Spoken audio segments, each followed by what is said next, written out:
If you've ever felt like you didn't belong, like the world was waiting for you to fail, then you know this feeling. My heart wasn't just beating.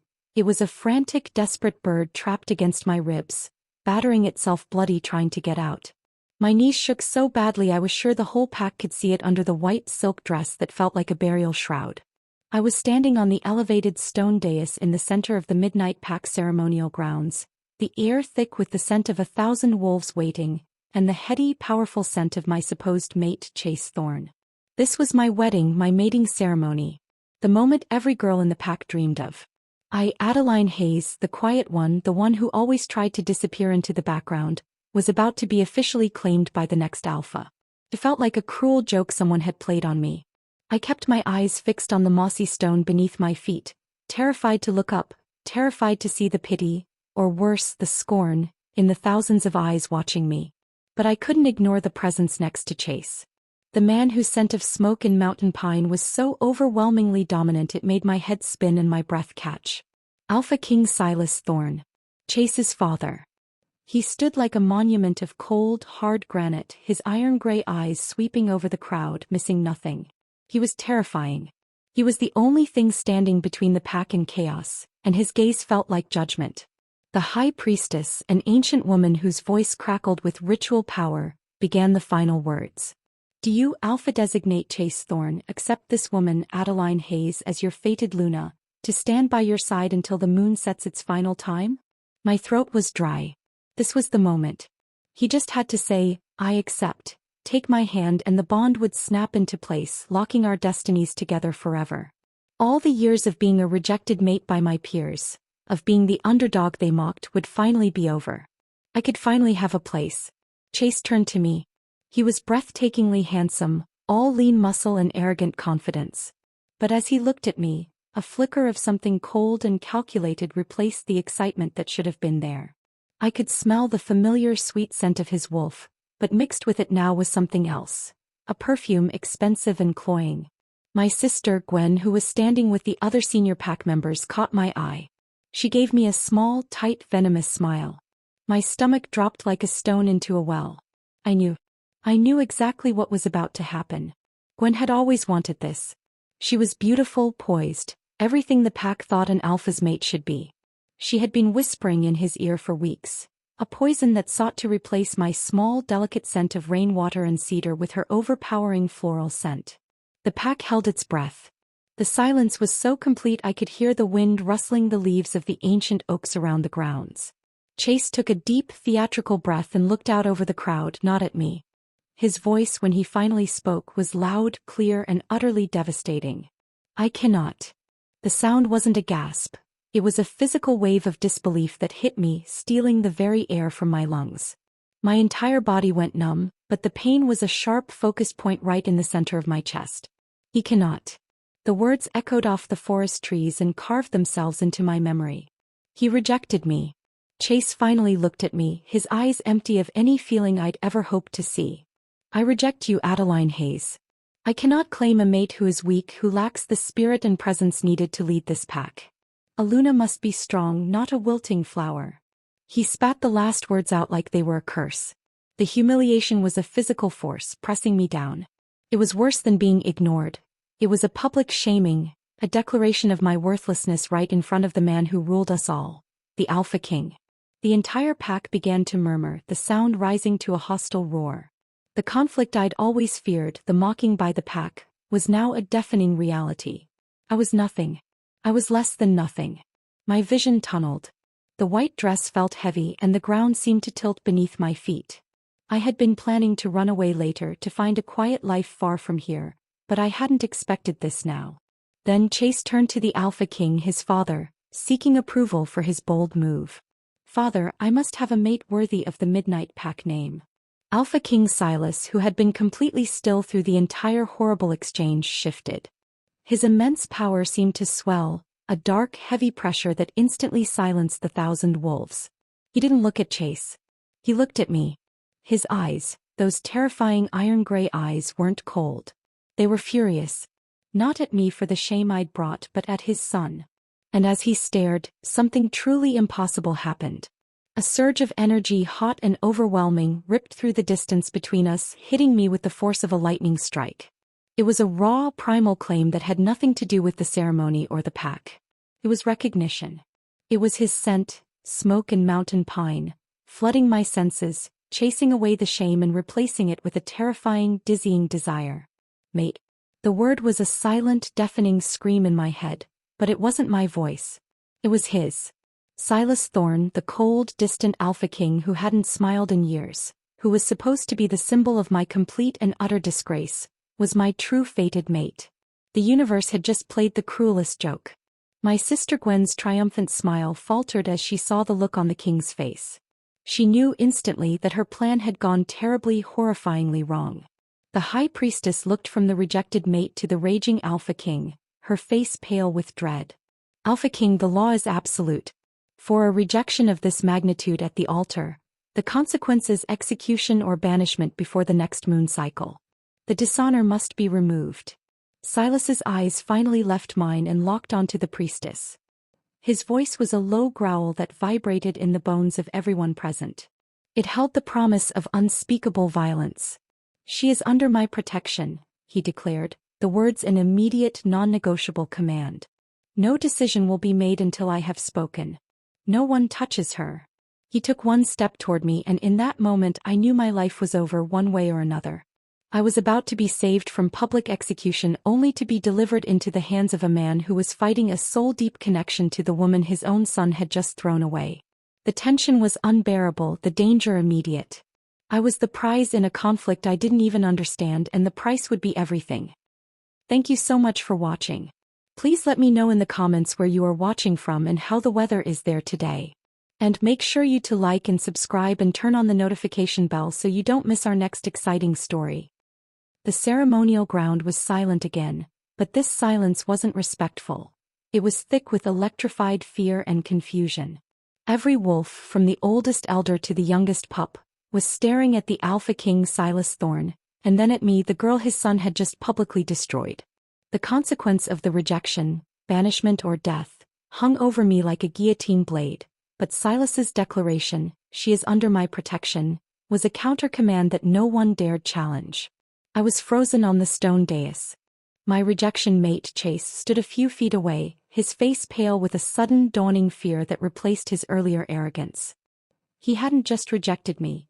He had unwittingly insulted the one woman his father was now radiating an alarming primal claim over. But the most immediate threat wasn't Chase. It was my sister Gwen. She pushed through the high-ranking pack members, her beautiful face twisted into a mask of pure rage. She saw her months of plotting, the whispered lies, the manipulation of Chase's ego, crumble into dust before her eyes. Protection. Gwen's voice was sharp, cutting through the heavy air. She addressed the high priestess, but her eyes were fixed on Silas. "She is a disgrace. An Alpha-Designate rejected her at the altar. She cannot be allowed to stay. The law is the law, Your Majesty. This dishonor is contagious. She is supposed to be gone." Gwen's scent, sweet like expensive flowers, was sickly strong as she took a confident step onto the dais, placing herself between Silas and me. She wasn't just talking about the law. She was positioning herself as the one Chase would look to next, the rightful Luna. Silas's gray eyes narrowed, the iron in them turning to ice. I felt the familiar tightening in my chest, the one that meant I needed to disappear, to become invisible. This fight wasn't mine. It was between giants, and I was just the scrap of meat they were fighting over. Silas took another slow, deliberate step towards the dais. He was a mountain of a man, dressed in formal black leather, a crown of carved obsidian resting on his dark hair. "You cite the law, Gwen Hayes? Then know this: I am the law, and I have spoken." "Adeline," he said my name, and the sound of it, low and intense, made every hair on my arm stand up. It felt less like a word and more like a possessive growl. "You will come with me. Now." Before I could process the command, Gwen stepped forward, placing a hand on my arm with a grip that was anything but sisterly. "She is unstable, Your Majesty. The shock has broken her. She needs to be confined for the pack's safety, away from your eyes." It was the final, desperate lie to get me out of his sight. That was all it took. Silas's composure shattered. It wasn't a roar. It was something far more terrifying, a low, guttural noise that vibrated the ground. He didn't just walk toward Gwen, he moved with the speed of a striking viper, his sheer power overwhelming. He didn't even touch her. The Alpha King's wolf power, his raw dominance, exploded outward. Gwen stumbled back 2 steps, her eyes wide with shock and fear, gasping for air as if the weight of the air itself had become too heavy. Then Silas was directly in front of me. His scent, smoke and mountain pine, hit me with the force of a drug, overwhelming my senses, demanding attention, demanding submission. He reached out, not gently but with a commanding assurance, and placed his large, warm hand on the small of my back, guiding me forward.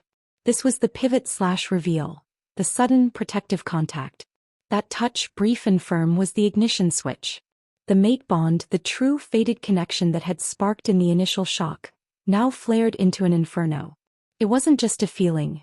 It was a physical thrum beneath my skin, an internal hum that resonated perfectly with his power. It was agonizing, terrifying, and utterly addictive. My legs nearly gave out. I felt his mind press against mine, not forcing entry, but an electric awareness that made my head swim. Danger. The thoughts weren't fully formed words, just pure, protective instinct. He was fighting it. I could feel the tremendous force he was exerting to hold back the full weight of the bond, the full intensity of his Alpha King nature. He did not look back at Chase, who was now being quickly pulled away by a panicked pack elder.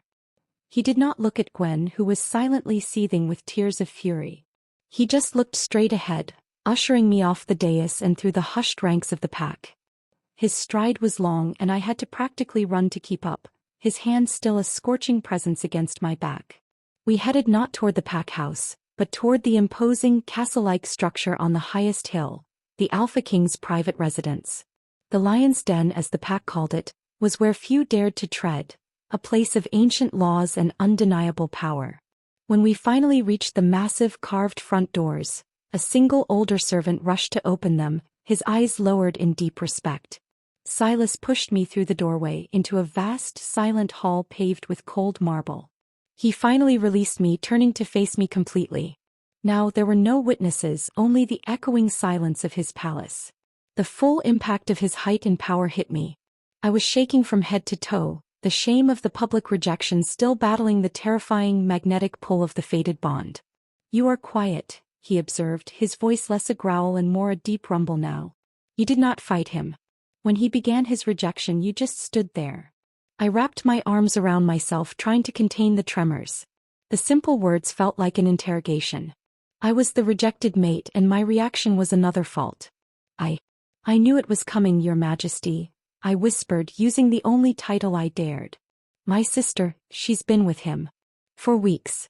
I hoped maybe if I didn't fight it would be over faster. I just wanted to leave quietly." His face darkened, the lines around his eyes deepening. The barrier, his cold/distant nature, was palpable. He was trying to push me away even as his wolf screamed for me. "Leave quietly?" he scoffed, his gaze sweeping over my delicate frame then settling on my eyes. "There is no quiet in my kingdom, girl. Not when a throne is involved." He took a step closer, forcing me to tilt my head way back to look at him. His scent intensified. "Do you understand your situation, Adeline?" he asked. "My son rejected you. I, the king, have claimed you, not yet officially but through my action. In the eyes of the pack, you have gone from worthless to the most dangerous woman alive. Chase will hate you. Gwen will try to kill you.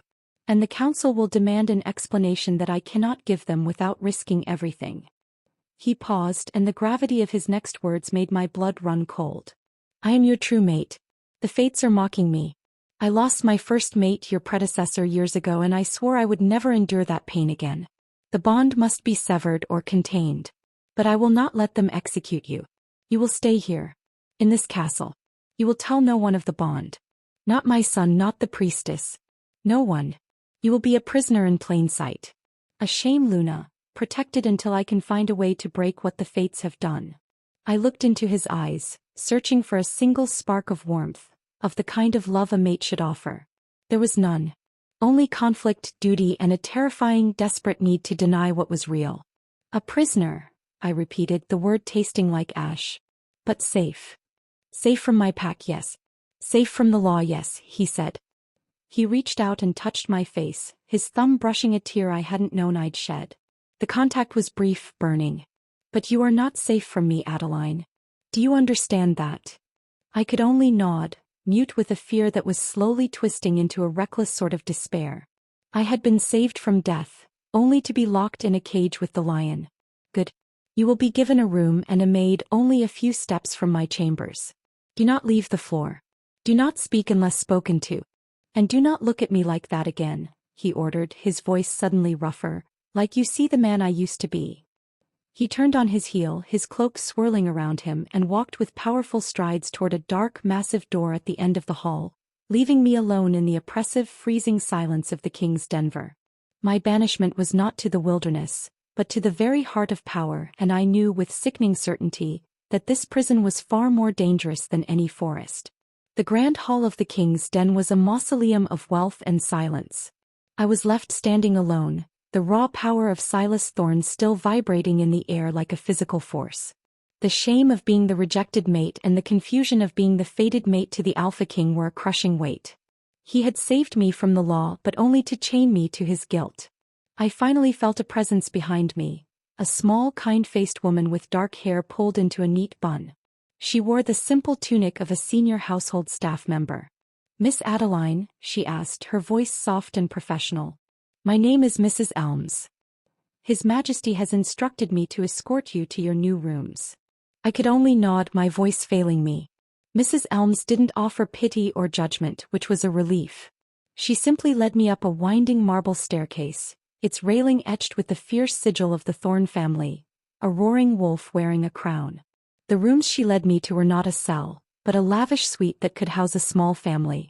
It was all heavy velvet, dark mahogany, and floor-to-ceiling windows overlooking the vast, snow-dusted grounds of the king's territory. But the most important detail was the location. It was on the same private wing as the Alpha King's personal chambers. A few steps down the long, silent corridor, guarded by two massive, unmoving wolf shifters, was his dark, imposing door. "This is your area, miss," Mrs. Elms explained, placing my small, humble travel bag, the one I'd packed thinking I'd be running to the border, not into the castle, onto a silk-covered settee. "Your meals will be brought here. You are not to leave this floor. If you need anything, use the bell cord and I will come." I watched her face carefully.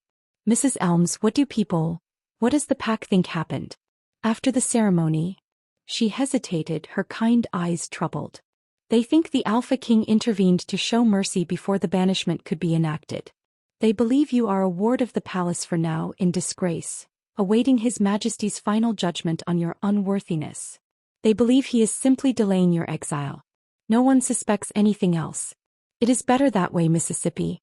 The king's decisions are not questioned, only obeyed." Her words confirmed my fear. I was a shame trophy, kept near him only because he had to keep me safe from the legal consequence of the rejection. The bond was a secret that could shatter the fragile peace of the kingdom, especially with his son, Chase, watching. When Mrs. Elms finally left, the silence descended again, cold and heavy. I walked over to the window. From this height, I could see the whole pack village and further out, the rough stone walls of the ceremonial grounds where I had been publicly destroyed. The view felt like a taunt. I was trapped in this golden cage. I felt the urge to shift, to let my wolf out. My wolf, a small, dark-furred thing, was usually timid, but right now she was crying, howling for the powerful, dominant force in the room next door. She was demanding the reassurance and claim of her fated mate, and the human part of me was horrified by the primal need. I couldn't shift here. I couldn't risk the bond snapping into place fully, not when Silas was so clearly fighting it. I spent the next 3 days in a state of suspended animation. I ate the amazing meals Mrs. Elms brought, I paced the large rooms, and I slept fitfully, constantly aware of the strong smoke and mountain pine scent that clung to the air near the king's door. He was always there. He was always close. But he didn't visit. He was upholding his cold/distant facade, the barrier he'd put up to deny our connection. On the 4th evening, the silence broke. It was late and I was reading by the fireplace when I heard voices in the corridor, too low to make out, but one was Silas's deep rumble. The other was sharp and furious. My sister Gwen. I jumped up, pressing my ear to the heavy wooden door. "Cannot allow this, Your Majesty." She is a stain on the lineage. Chase will not claim a Luna while that reject is breathing the same air as the throne. I'm ready, Silas. I am worthy. I can give Chase the strength he needs, and I can be the Luna this pack deserves. Just give me the word and I will see Adeline to the border myself. Gwen was not just talking about being Luna. She was openly using Silas's first name, a familiarity she must have earned through her weeks of manipulation with Chase. She was making a bold play, hoping the Alpha King's need for an immediate solution to his son's lineage issue would outweigh his inexplicable protection of me. Silas's voice, when he finally responded, was a terrifying calm before the storm. Gwen, you will address me as Your Majesty. And you will lower your voice.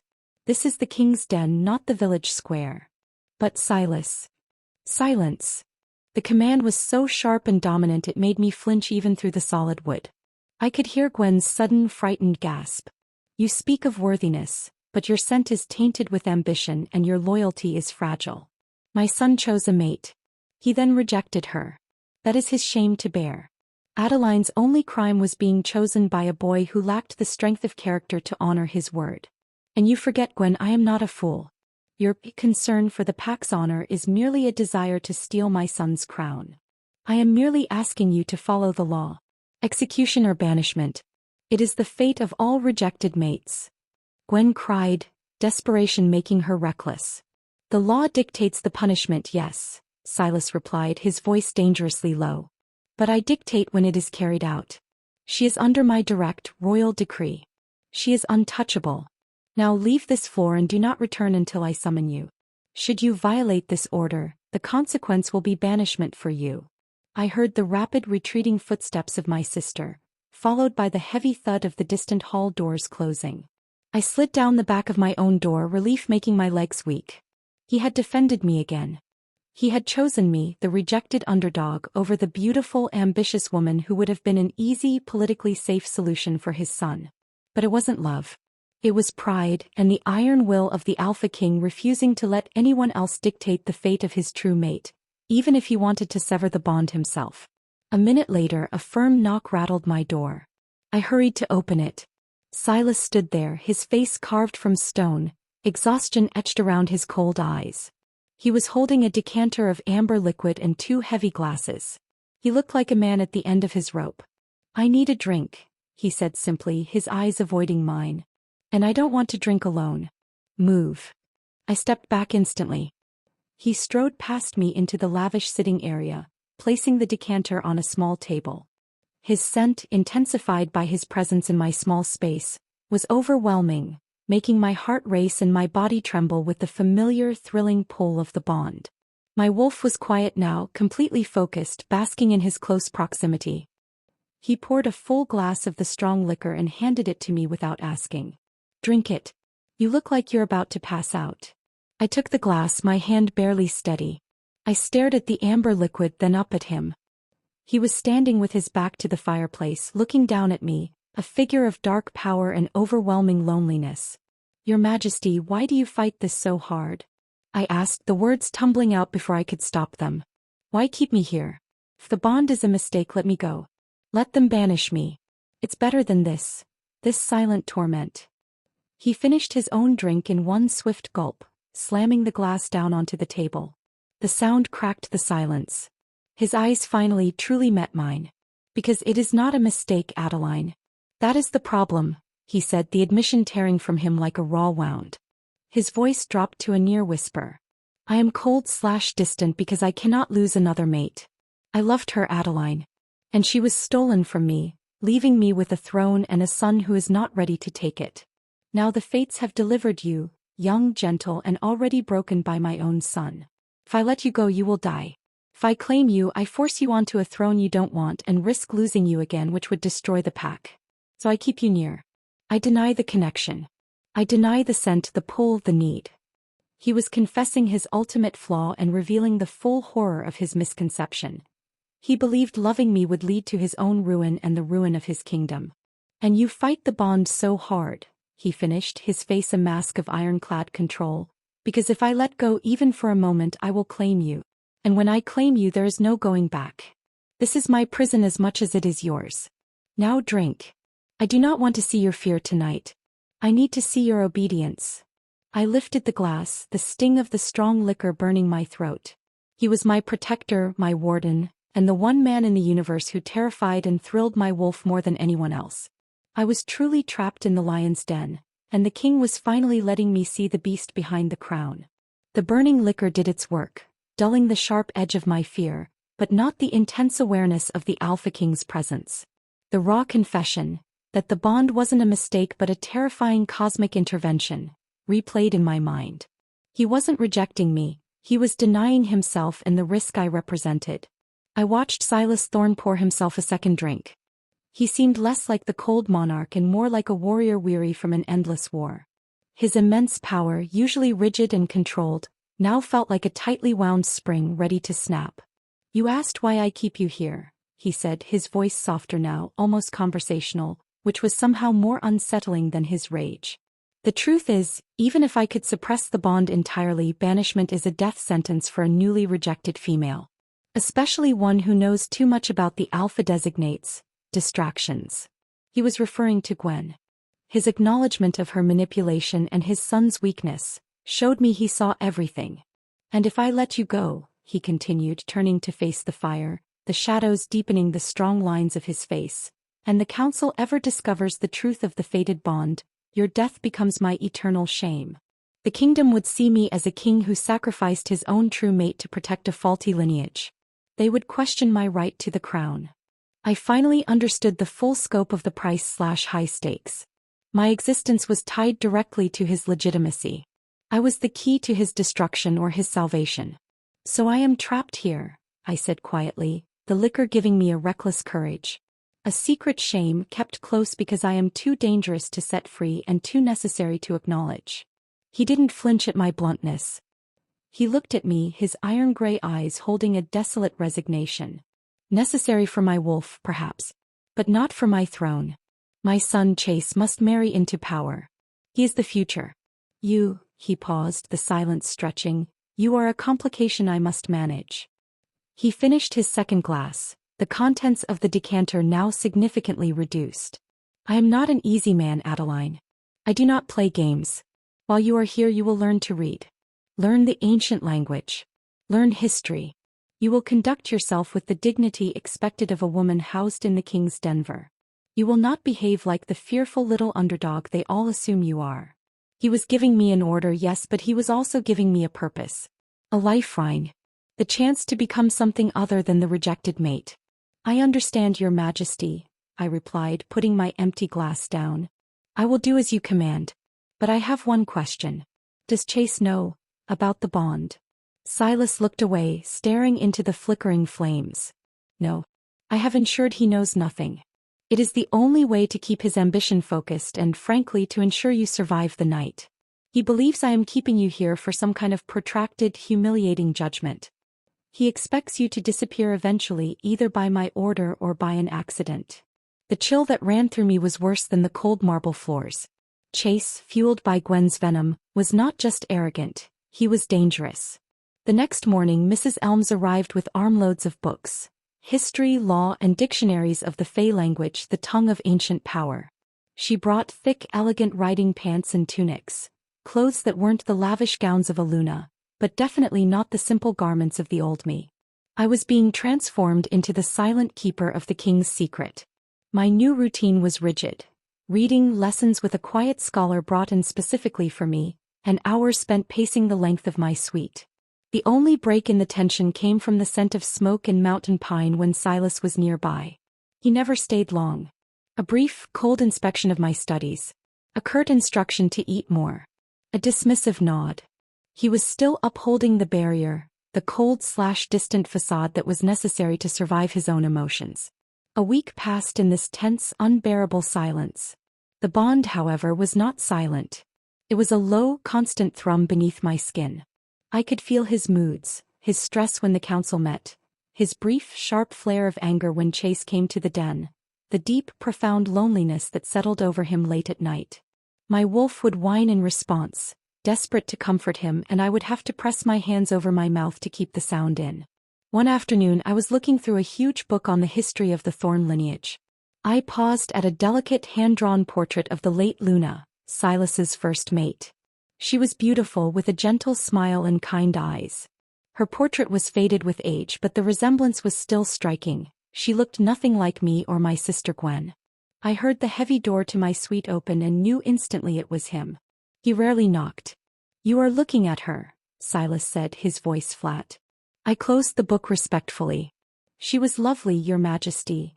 He walked over to the table and picked up the book, flipping it open to the portrait. "She was everything. She was the reason I built this kingdom. She was taken by a rogue pack during a border skirmish. Her loss, it broke me. It killed the part of me that could feel this." He tapped the center of his chest. "The love of a mate." He looked up and his eyes were heavy with ancient sorrow. He was revealing his hero's flaw completely. His fear of repeating the pain. "That is the misconception I hold, Adeline. That my love leads to death. I will not put you through that. I will not put myself through that again." He slammed the book shut. "But I came here for another reason. The monthly full moon meeting is tomorrow. The council will be present. They will demand to know your fate. They have been waiting for me to declare the banishment.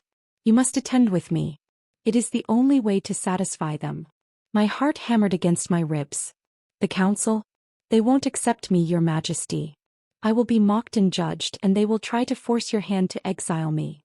"They will try," he agreed, his face resolute. "But they will not succeed. You will walk beside me. You will wear this." He reached into the pocket of his trousers and pulled out a small, heavy velvet box. He opened it, revealing a single thick silver choker. Simple but clearly ancient. It was adorned with the carved wolf of his pack, and a single perfectly cut black onyx stone. "It is a silent collar," he explained. "It is pack tradition for a woman under the king's direct protection who has not yet been formally claimed. It signifies that you are bound by his word, shielded by his power, and silenced until he speaks for you. It is protection, Adeline. It is also a promise that you will not speak of the bond or your true status. And more importantly, it will mask your scent." My breath caught. Mask my scent. The earthy, faint rainwater and cedar that was being slowly overpowered by his dominant smoke and mountain pine. The scent that screamed mate to his wolf and potentially to any powerful alpha in the council. This was the mask. A desperate measure to keep the secret. He stepped closer, his scent overwhelming me.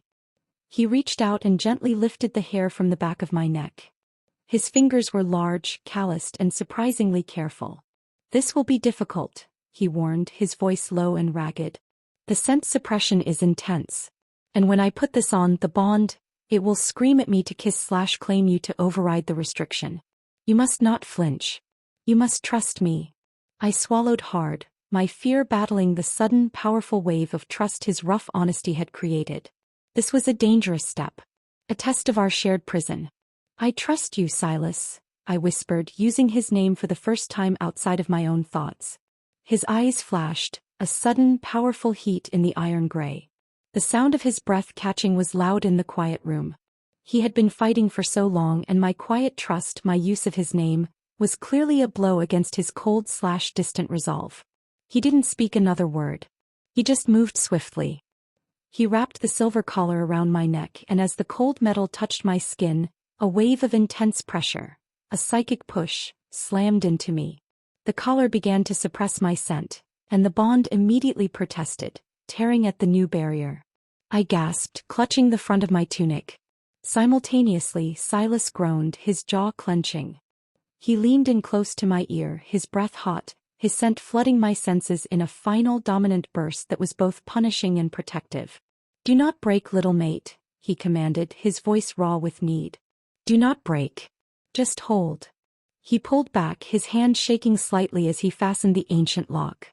The pain receded, replaced by a strange, numb sensation. I felt disconnected but anchored to him. I was now truly his prisoner, marked and silenced. The collar was heavy and it felt like a brand of ownership. But when I looked at Silas, his face pale and drawn from the effort of fighting his own wolf, I knew it wasn't just a collar.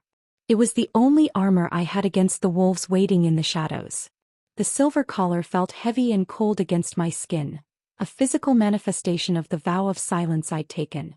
The metal suppressed my delicate rainwater and cedar scent, replacing it with a strange, sterile neutrality that effectively masked the fact that I was the Alpha King's true mate. It was a suffocating sensation, but the relief of knowing I wouldn't betray Silas's secret with a single breath was immense. He stood before me, still recovering from the intense fight it took to secure the collar without completely claiming me. The raw need in his iron-gray eyes was the only sign that the cold, distant king was battling a powerful internal storm. "Do not touch the collar, Adeline," Silas commanded, his voice raspy. "It must remain locked until the meeting is over. You will walk one step behind me, eyes straight ahead. You will not acknowledge the whispers. You will be a silent shield, taking the pack's scorn for me." "I understand, Your Majesty," I whispered. I was ready to face the music. My time as the underdog and rejected mate had taught me how to withstand judgment. The next evening, the tension was a living thing in the grand hall of the King's Denver. The full council had arrived, along with all the high-ranking pack members, including a smug-looking Chase and a beautifully composed, but intensely calculating Gwen. I walked out of my room, dressed in a simple dark tunic that complemented the silver of the collar. I was a shadow, a ghost of a woman, but the moment I stepped into the corridor, every head turned. They weren't just looking at me, they were looking at the collar. It was a sign of the king's possessiveness, but also, paradoxically, a symbol of my disgrace.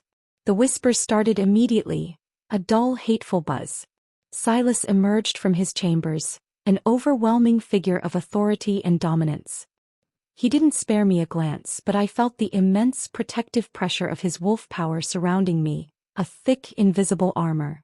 The bond, muted by the collar, still pulsed with his need to keep me safe. As we walked, Silas in front and me one step behind, I felt the scorn of the pack wash over me. I kept my eyes focused on the back of his black, imposing cloak. We entered the immense council chambers. It was a semicircular room with the Alpha King's throne at the center. The moment Silas sat, the entire room hushed and I took my designated place, standing stiffly beside the throne, but slightly behind the king's shoulder.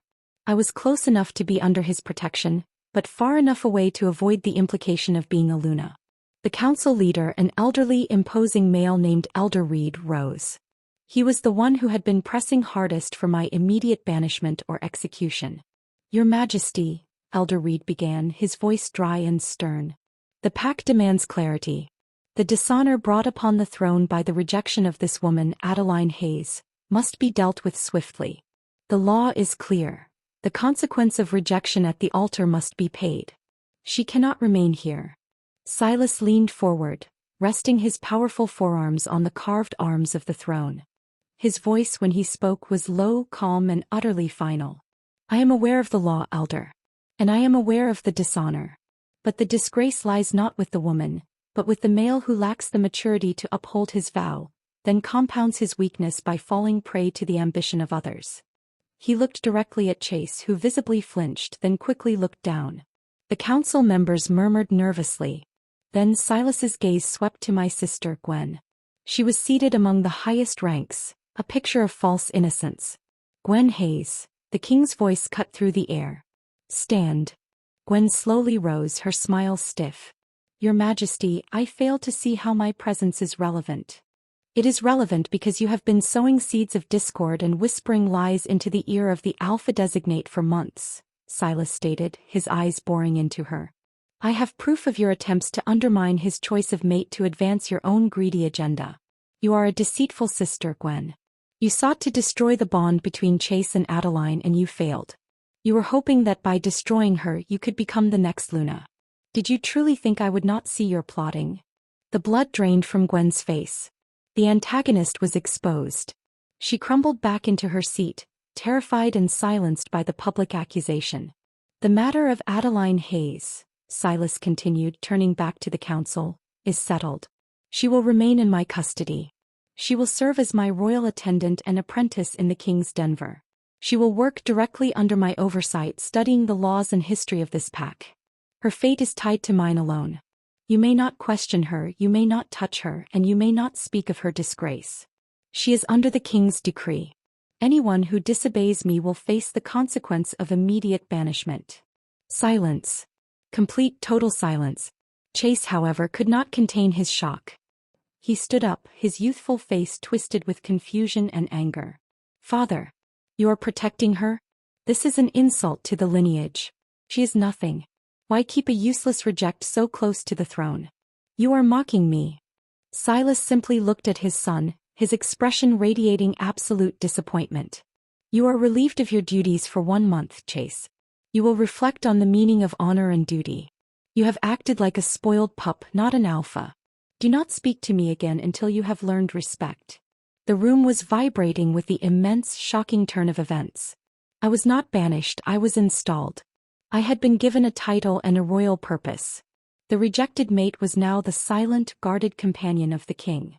The meeting was dismissed, the council members scattering in a state of bewildered shock.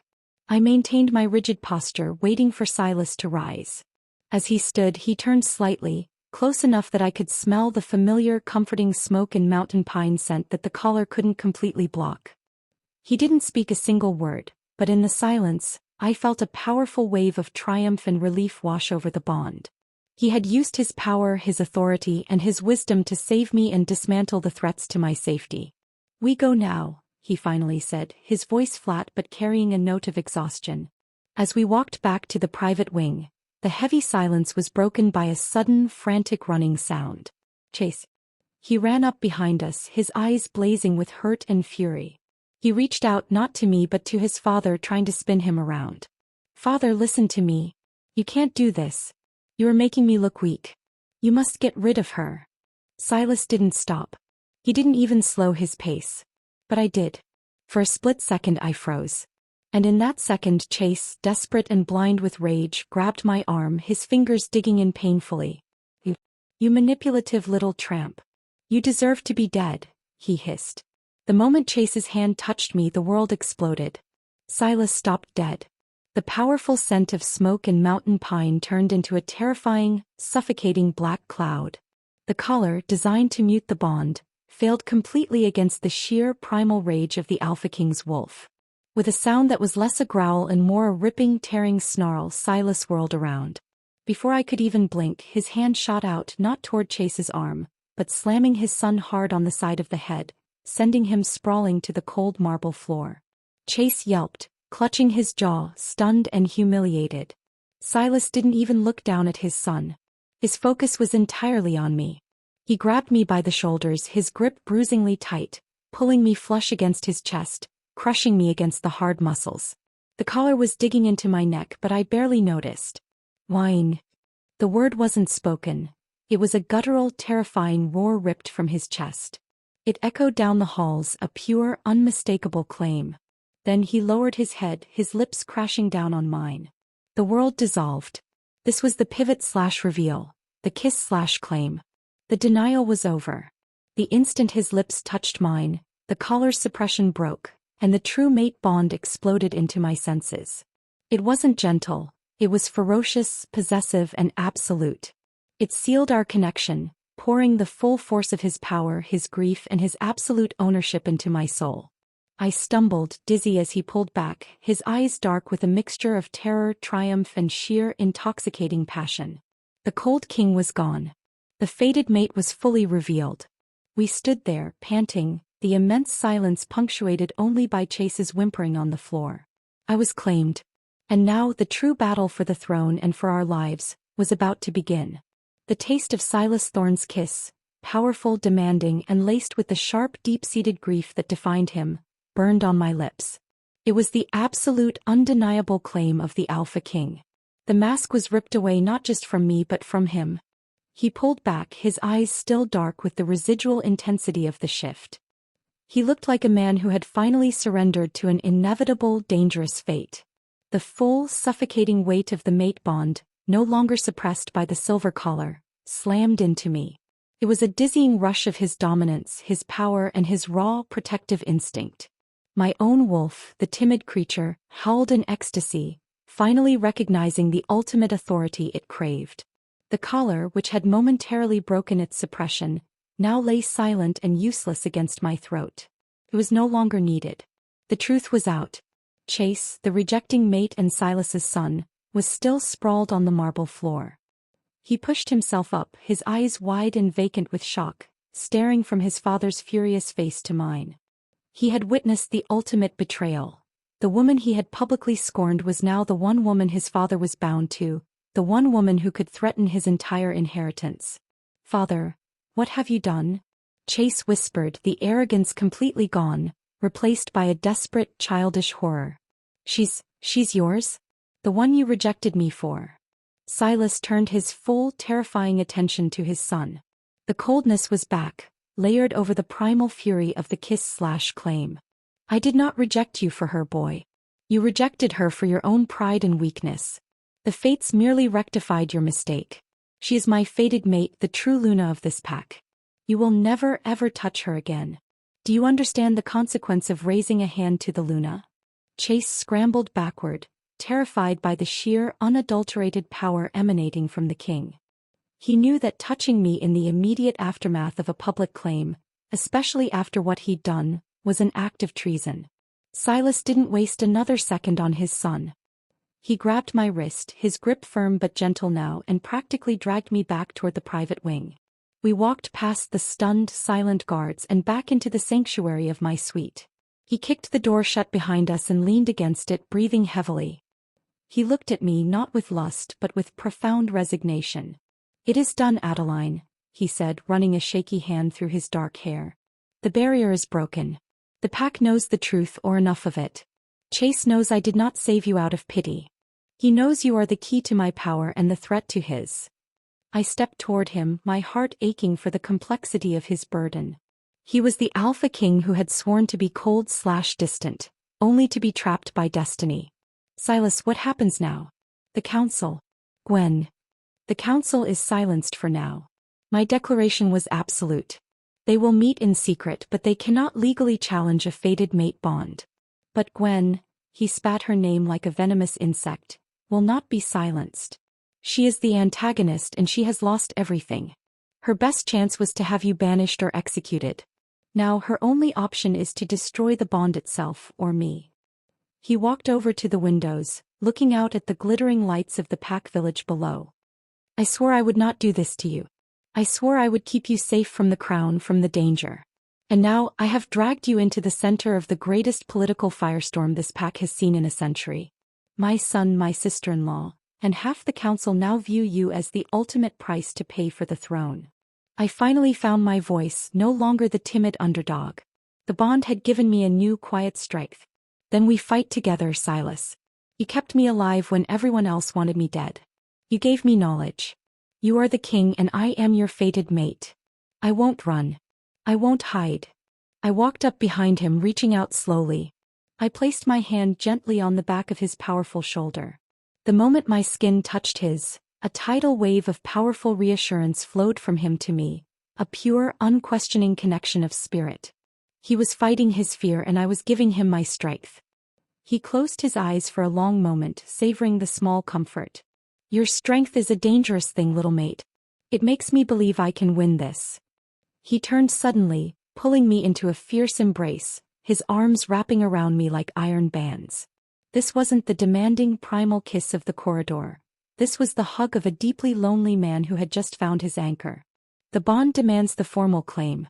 The mark," he murmured into my hair, his scent of smoke and mountain pine thick and intoxicating. "It must be done tonight. Not for pleasure but for law. It is the only way to solidify your position before the council and Chase can move against us." He held me back, his eyes searching mine. "It is irreversible. Are you ready to be the Luna of the Midnight Pack, Adeline? Are you ready to walk into this fire with me?"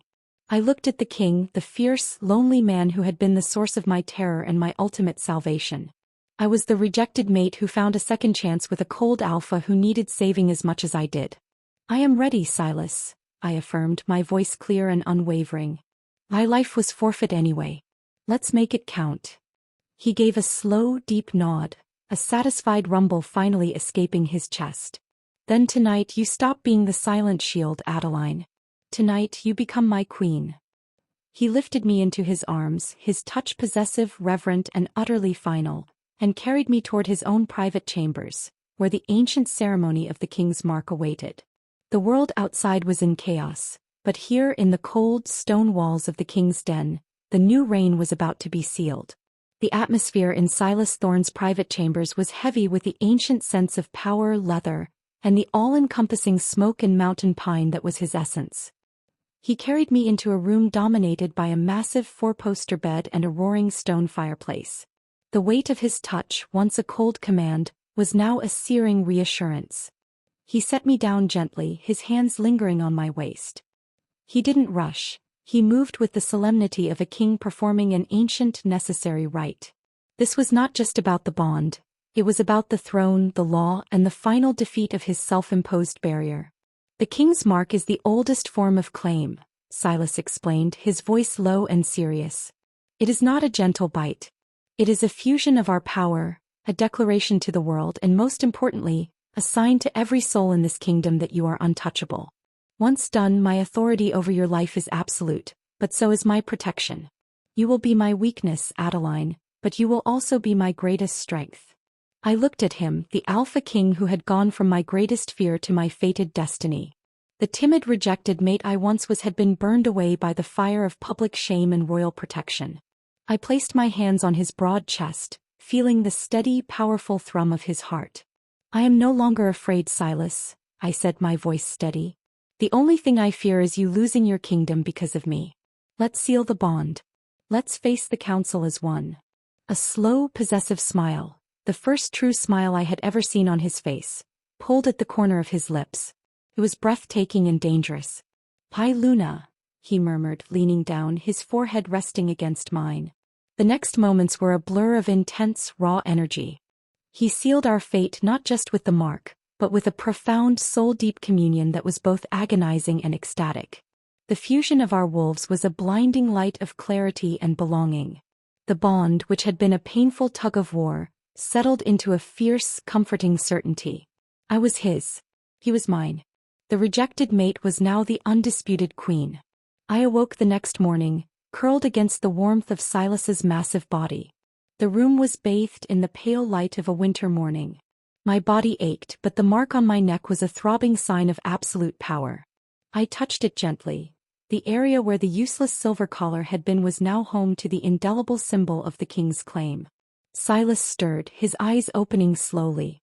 They were softer than I had ever seen them, but still held the intensity of a dominant wolf. He looked at me, his hand coming up to gently cup my cheek. "Good morning, Adeline Thorne," he rumbled, the sound possessive and proud. "You are breathtaking." I blushed and used to the open adoration. This was not the cold/distant king. This was the mate who had fought destiny and lost beautifully. "What do we do now?" I asked, my voice still slightly raspy. "We rule," he stated simply. "The council will be called to an emergency session at noon. They will expect to see a broken woman. We will give them a queen." The noon council meeting was held in the same grand chamber where I had been publicly scorned just a week ago. This time the atmosphere wasn't tense.